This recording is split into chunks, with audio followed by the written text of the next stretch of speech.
Welcome to NucleCast, the official podcast of the ANWA Deterrence Center. Each week, we bring you leading experts for a lively discussion on topics related to strategic nuclear deterrence. Our host is Dr. Adam Lowther, Director of Strategic Programs at the National Strategic Research Institute. The views of the hosts and the guests are their own.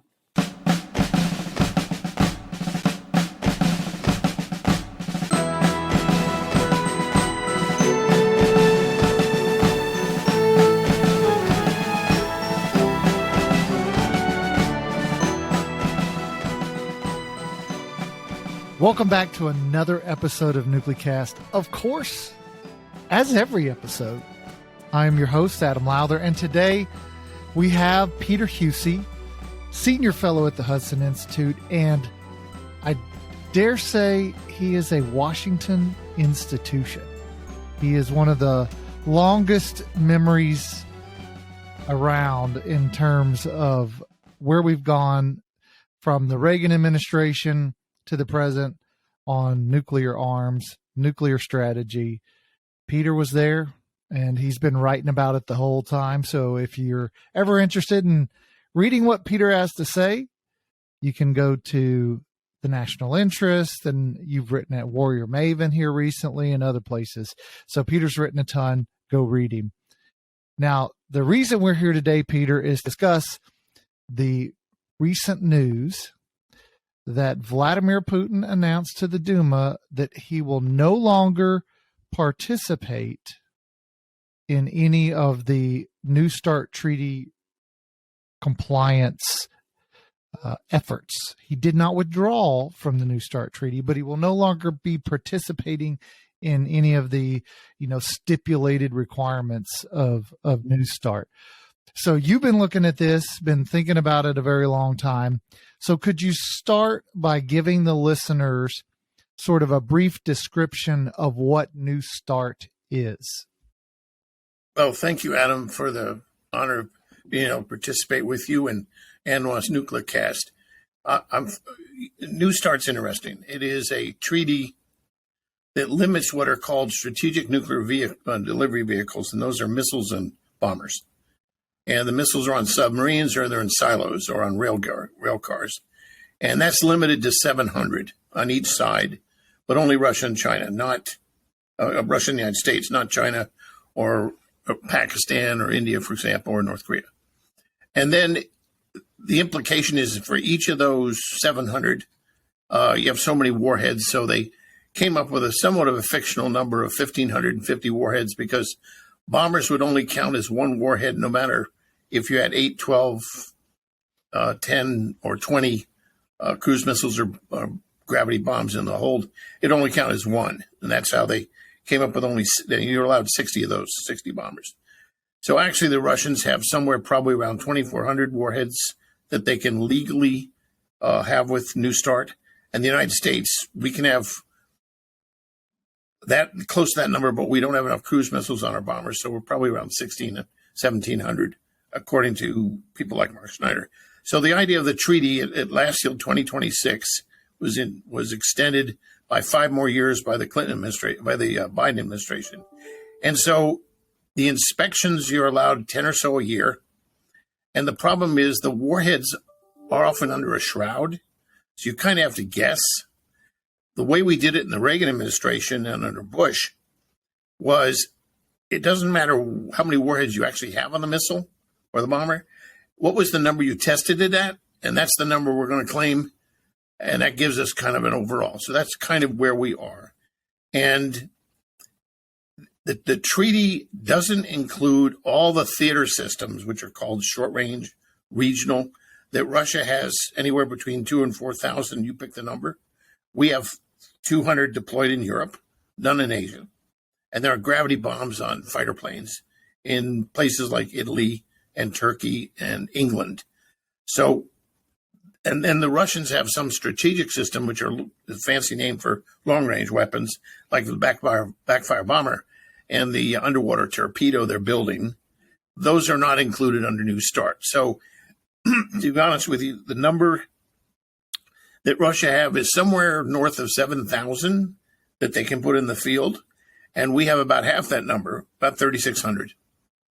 And then we have some we're waiting for dismantlement that you're not going to put back in the force. And that's about where we are, and that's what New START does. Yeah, and just it's also, you mentioned this, and for the U.S., and I hear for those advocates of disarmament, they will often say, well, the United States has an arsenal of 4,000 to 5,000, which it's really not an accurate number. So I would always stipulate that we have roughly 1,550 operationally deployed strategic nuclear weapons under New START. And like you said, the counting rules are a little hinky, so therefore it can be a little more, a little less. But then for our reserve warheads, those are not actually warheads that we can just grab out of storage and, put on an ICBM or put on. Give you an example, Adam. As you know, to go from 1 to 3 warheads on our Minuteman, which we can do, you can do 3 missiles per wing per month. And we have 3 wings of ICBMs in Maelstrom, Montana, where the Chinese balloon was over the other day, and then Minot, North Dakota, and Cheyenne, Wyoming, F.E. Warren. And it would take 3 years and 9 months to add those. You could do it quicker with the subs, but basically you could double the number of deployed weapons, and that's it for the U.S. Russia, on the other hand, can go up by another 1,000, just legally with the 700 SNDVs they have. They included everything else, at least another 1,000, and then I'm not even counting the theater systems. So there is a little bit of magic in these numbers. You have to kind of forget stuff in order to claim that there's kind of even Steven with respect to the New START treaty.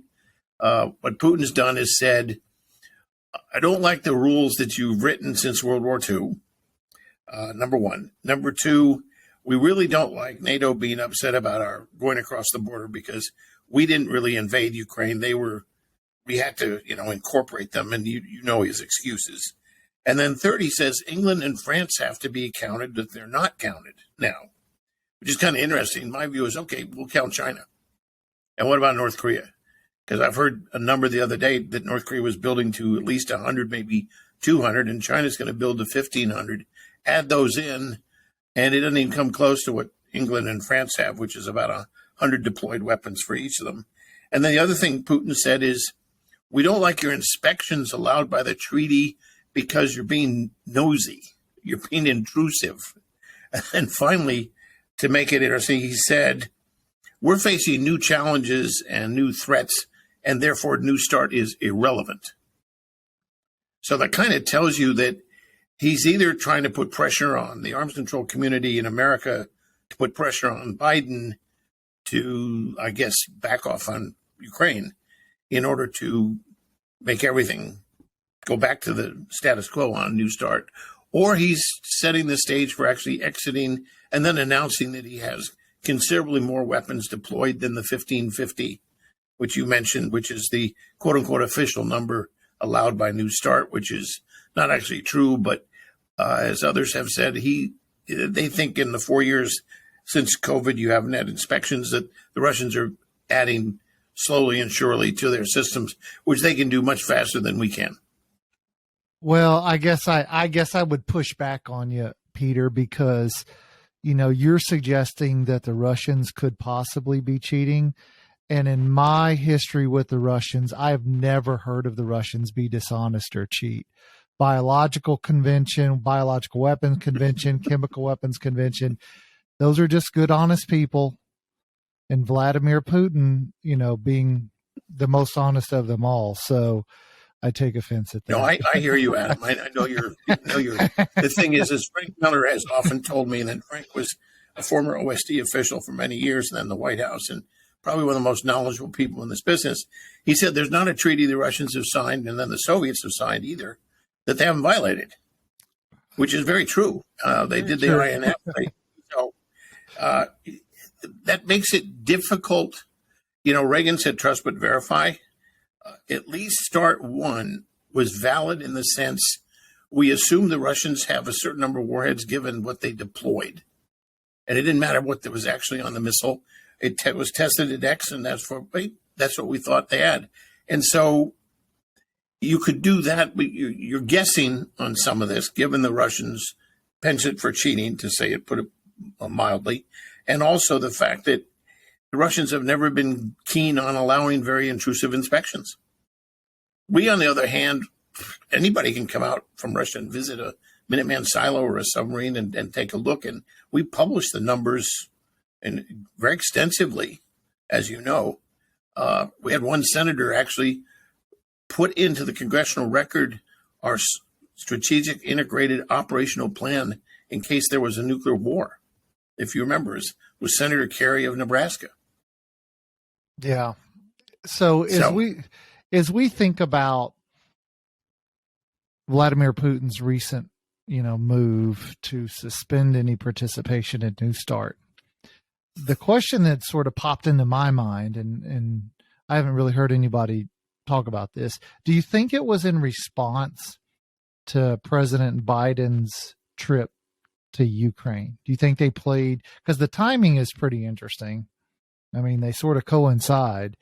Do you think that this was sort of as if President Biden's trip, in which the Russians were informed ahead of time that Biden would be there and they were warned not to attack, not to harm the president, do you think that could have potentially been, the time needed to make this decision and then to announce this decision?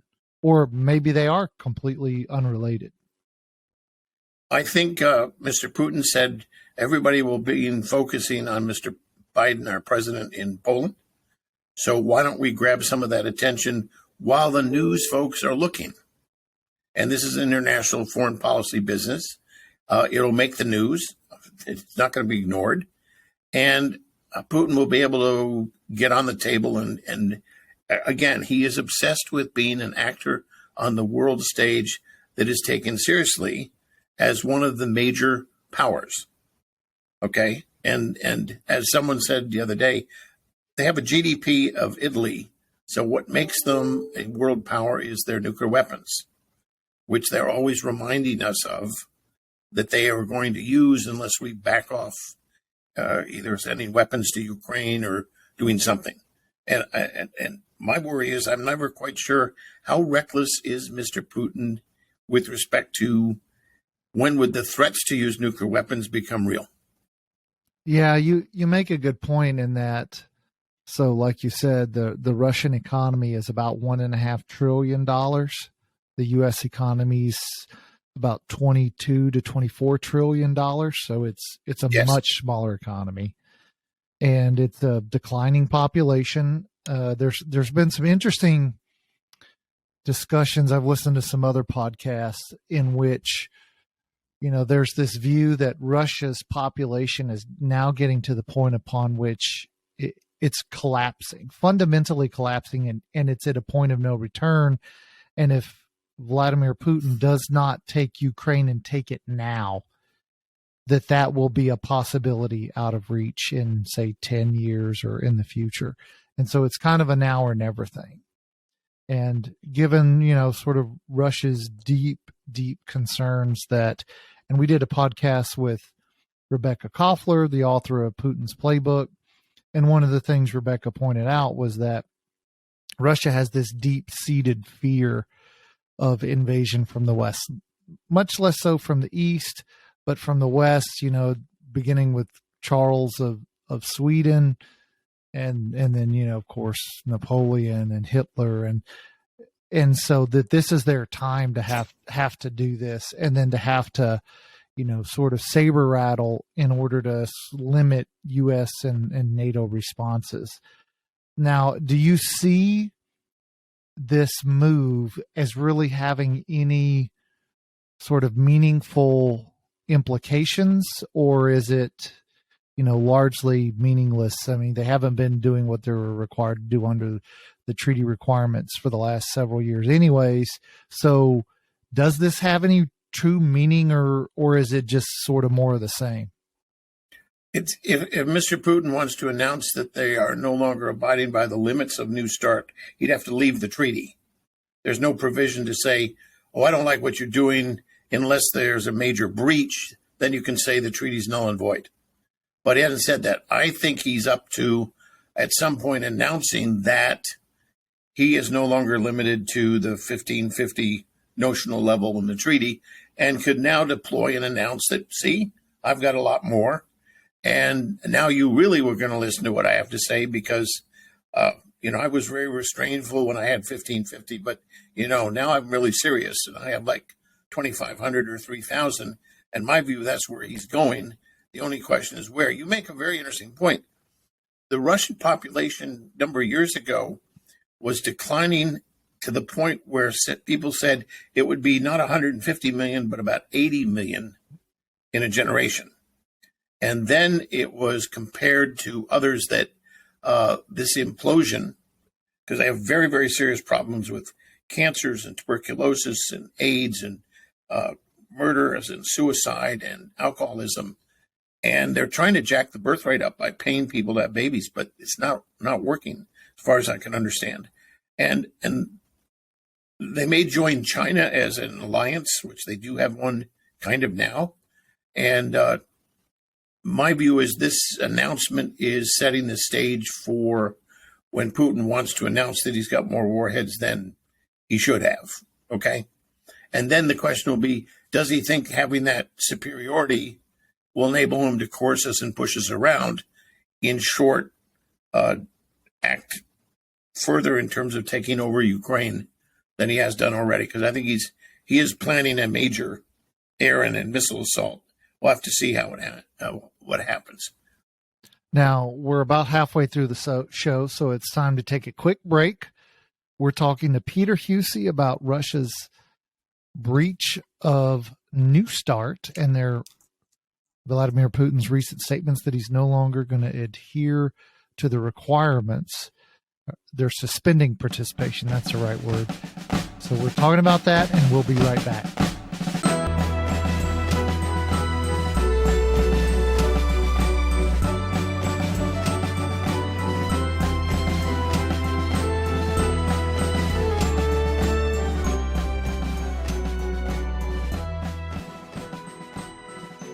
This episode of NucleCast is brought to you by the ANWA Deterrence Center, whose mission is to educate Americans about the nuclear enterprise and strategic deterrence.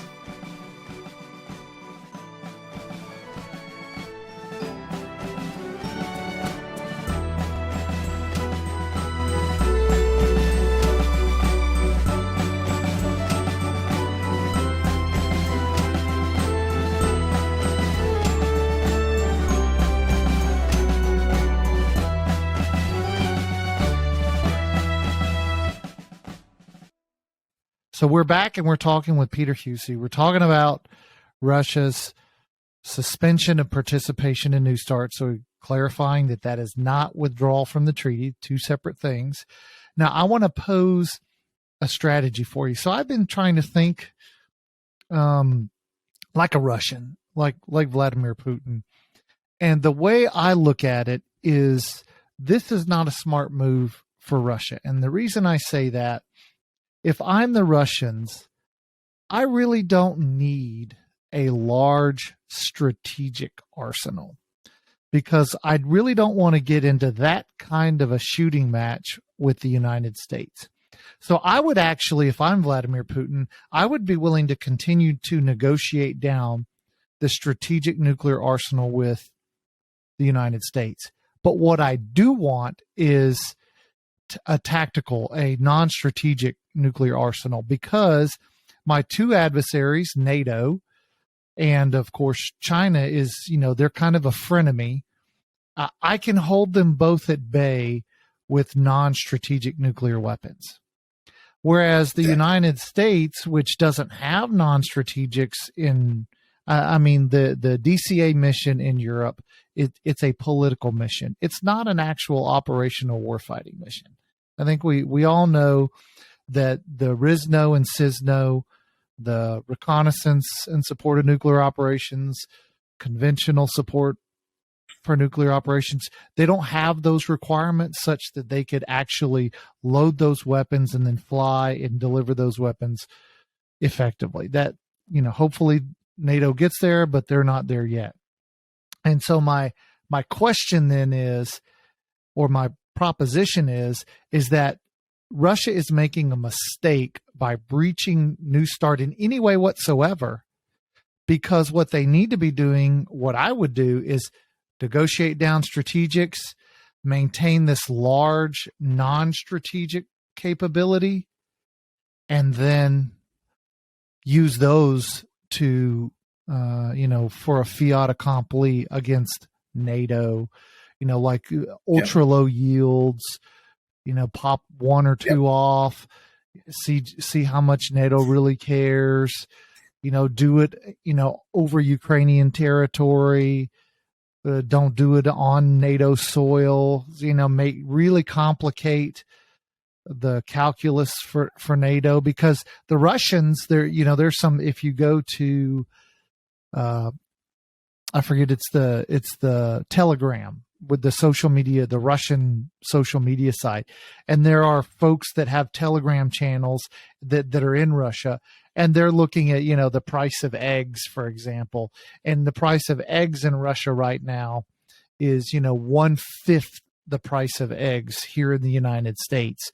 And, it was a guy who is a U.S. immigrant who's now back in Russia visiting family. And he's sort of going around looking at what's in the shops and posting this stuff. And he's he's an American.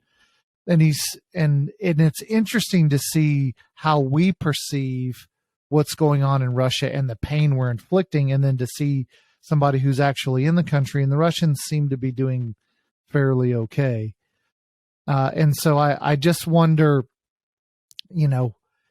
is Russia making a mistake by doing this? You very interesting. Let's go back to 1999 and Boris Yeltsin. He issues a decree in April saying, build me small precision battlefield nuclear weapons. And then Mark Schneider got some quotes from me about senior Russian military officers saying, I can't use these 110 megaton weapons on the battlefield for sure. I can blow away a city, but they're useless. And it's kind of interesting point that, and guess what? Mr. Putin took Yeltsin's decree seriously and implemented the very thing that he called for in 1999. Now, you don't need the number of weapons you're talking about are in the dozens, maybe 50, but you're talking about threatening to use weapons that don't lead to Armageddon. They don't lead to a massive exchange between the U.S. and the United States and Russia, or between the United States and China. I think is adopting the same plan. So Putin thinks that I can threaten a more credible strike with limited number of weapons, half a dozen, quarter, 3 or 4 dozen, who knows? And that threat may be credible enough to get the United States to stand down in a conventional conflict. In fact, never even join the fight. Now, as you know, we announced up front when we thought the Russians might invade Ukraine, we said, we're not going to send American forces and NATO's not going to send American forces. So Putin got half of what he wanted. What he wanted, the other half, was no weapons. And that, of course, we've decided to go ahead and do. But we did somewhat fitfully and a little bit slowly. And therefore, the surprise was how courageous the Ukraine people were and the military, and that they didn't take advantage of some of their systems. So your question, Adam, goes to why would Mr. Putin breach the strategic long-range systems? And my view is he thinks it's another quiver in intimidation, and then he goes back to the status quo and keeps the treaty. I mean, that could be an option. We won't know, of course, until he decides one way or another. It may be a bluff. It may be just simply, as others would point out, he's got plenty of weapons. He's way above our level. He also may know that we can't produce very many new warheads. As you know, it's called a pit is what we produce for a warhead. We're hoping to get to 80 pits per year at 2 sites, 150 and 130 a year. And that doesn't happen until about 2030. So as you know, he can build up a lot quicker. So he may be putting that trump card on the table of saying, I can build up a lot faster beyond New START than you can. And so therefore, but he wasn't explicit about the concession he wants us. He just said, I don't like the rules that tell me I can't invade another country. And if you look at it, if he got away with Ukraine, and this is where I disagree with our friend Tucker Carlson, is and Cassie Gubbard, is if you let him take Ukraine, does he take Latvia and Estonia and Lithuania? And after that, does he decide Poland might be next? So he said, I'm not rebuilding the Soviet empire, but he said, I'm building an empire. You know, Catherine the Great once was asked, how does Russia defend its borders? And she said, by expanding them. It's kind of an interesting comment. And that's what he's doing. Okay. The fact that he hasn't been as successful as he thought just means, as you said, is he willing to grind this out and lose? I mean, losing 200,000 dead and injured soldiers already in a year? Can you imagine? We didn't lose that number, and that's double the number we lost in Vietnam and Korea combined, plus some. Yeah, it's, this is one of the points Rebecca Koffler made when we talked about the topic, was that the Russian theory of warfare is one in which they're more than willing to lose. They do poorly up front, then they adapt, and then they ultimately grind out warfare. For them, it's attrition warfare, and they have historically that, take World War II, sort of their stellar moment in which, they had more. Their tanks might not be better than the Germans, but they had a lot of them. Their soldiers might not be better trained than German soldiers, but they had more of them, and they just ground the German effort down. And so I wonder if the other thing, Adam, is Russia has a view of the world in which they're always enemies ready to storm the gates of Moscow or St. Petersburg. But you look at Moldova, Georgia, Ukraine, the Baltics, Finland, none of them have the ability to make an incursion into Russia. And this fairy tale that even NATO is not designed to be an aggressive force that moves to the east. It's not designed for that. It's a totally defensive set. But Russia has this, and our those of us that work in this business have dear friends who are experts on Russian history. Is they have this paranoia that they're about to be attacked. Yes, the Nazis attacked them. Yes, Napoleon did. But they've also gone in the other direction. They have gone west. And they fought the Japanese quite often. They had skirmishes with the Chinese, though no major war for some time. But the Russians have a very aggressive stance with respect to their neighbors. And they would like to incorporate those folks they lost at the end of the Cold War back into semblance of an empire. And Putin himself has said this. He said, not the Russian Soviet Union, but something different. But on the other hand, these countries are basically saying, no, I don't think so.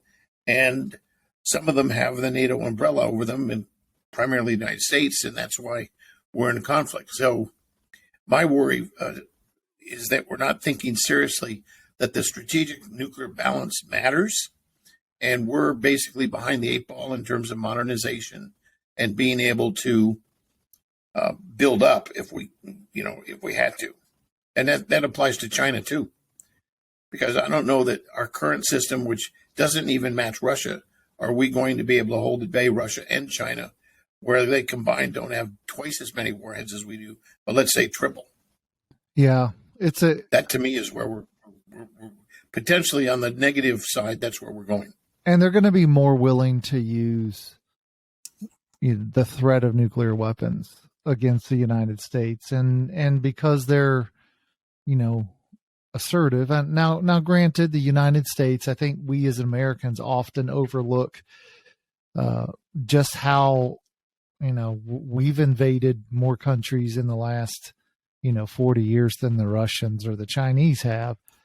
So we have our own aggressive streak. Now we would always say that I think it's called liberation, Adam, as opposed to the Taliban did attack us. Saddam did invade Iran and ended up with 2-3 million people dead. He did invade Kuwait. And then once we're gone, we're gone. I mean, it's tragic what happened in both Afghanistan and in Iraq. But I understand the Russians often trot that out. Yeah. So, and it's a fair point. I mean, for the Serbs and others, they have their own heartburn with the United States. So, but one of the things that it's certainly true is that for these countries that are in Eastern Europe, say the Poles, for example, there's absolutely no love lost between the Poles and the Russians. They're thankful for the fact we liberated them, like we did Grenada. We kept El Salvador from going down the tubes. We helped Colombia beat back the FARC. As Margaret Thatcher once said, there are cemeteries all over Europe with American soldiers, which is tribute to the fact that we kept that part of the world free. Yeah. There are no cemeteries with, well, I'll just leave it at that. So as we come to a close, because we're running out of time, do you see any real loss for the United States by Putin's actions? Do you think? Well, if you make the assumption, Adam, that they're abiding by the treaty, some nuke treaty, then the knowledge kind of predictability is helpful and Sure. transparency. But unless you have those two things, particularly transparency and predictability, then your treaty you're pretending it's a good treaty. Like, the best thing we could do is get the Chinese to be transparent. That would really be a help. But the Russians are not that transparent when it comes to their theater systems. And the question is, that to me is the most important thing. And when that goes away, the value of the treaty goes away. And arms control doesn't substitute for deterrence. Arms control has to serve deterrence, just like missile defense. Missile defense serves deterrence. The idea that we build missiles and we're defending, we're going to nuke Russia tomorrow and then defend with even a space-based system is crazy. But when you're in the arms control business, your primary business is weapons themselves are bad, and it doesn't matter the context of, wait a minute, we have them here for a reason. I always ask people, if you want to go to zero nuclear weapons, which the UN now has a resolution that none of the nuclear powers voted for, but okay, let's get rid of them. Would you have gotten rid of nuclear weapons in 1945 and said, and Roosevelt says to the nuclear program, drop it. We don't need to go there. Nobody else has them. Don't worry about it. And then, knowing what you now know, would you go into the post-World War II environment without nuclear weapons? Yeah. Knowing that Russia would get them in 1948, China would get them soon, and then so forth. And then, would you want to live in a world where the bad guys have the nukes, but they're not usable, as Global Zero says, and we don't? Well, I think you alluded to that earlier. Yeah, the great thing about that world would be that because we didn't have them, the Russians and the Chinese would know that we meant them no harm, and therefore we would live in peace and harmony. And that's what would be great about that world. So, yes, remember the Russians, God love them, signed a non-aggression pact with Japan before World War II, and told Japan the way to go was to go east. They signed a non-aggression pact with Adolf Hitler, which enabled Hitler to go west. Okay, they enabled the two Axis powers that nearly destroyed the world to go to war. They did. The Russians. They did. Well, God love Stalin. It's, unfortunately we are out of time, but we really never, you made a good point about arms control, that arms control serves deterrence. I think that's it has to.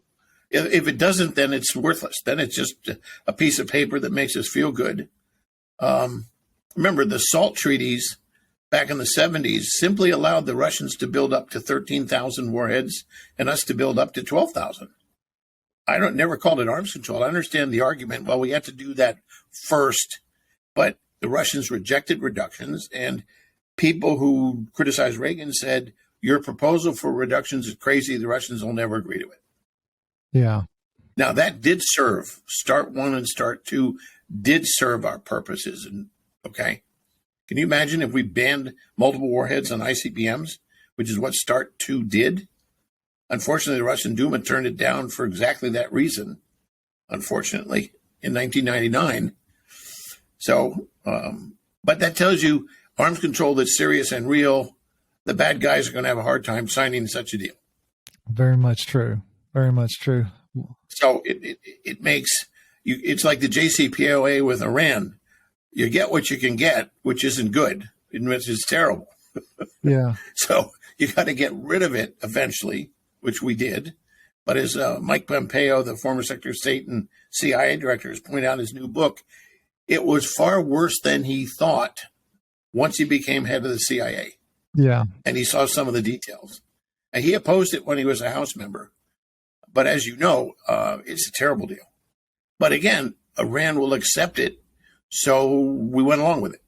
Yeah.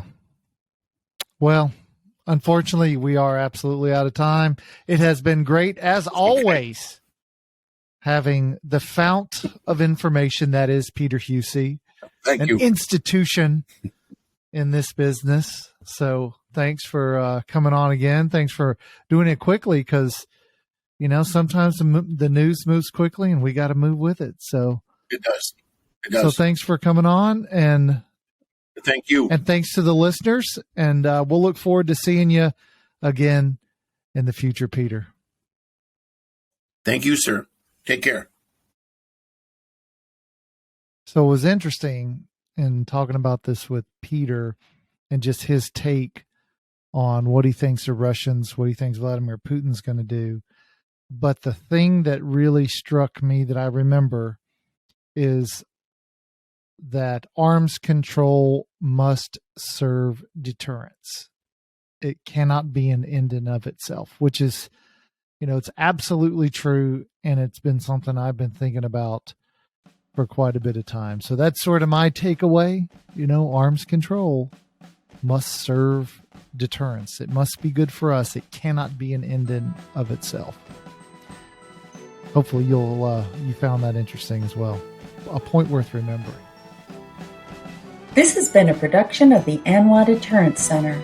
Our executive producer is Kimberly Charrington, and this episode has been engineered and mixed by David Funkel. Follow the show on LinkedIn, Facebook, and Twitter at NucleCast. Listen, follow, and review the show on Spotify, Apple Podcasts, Amazon Music, or wherever you listen to your favorite podcasts.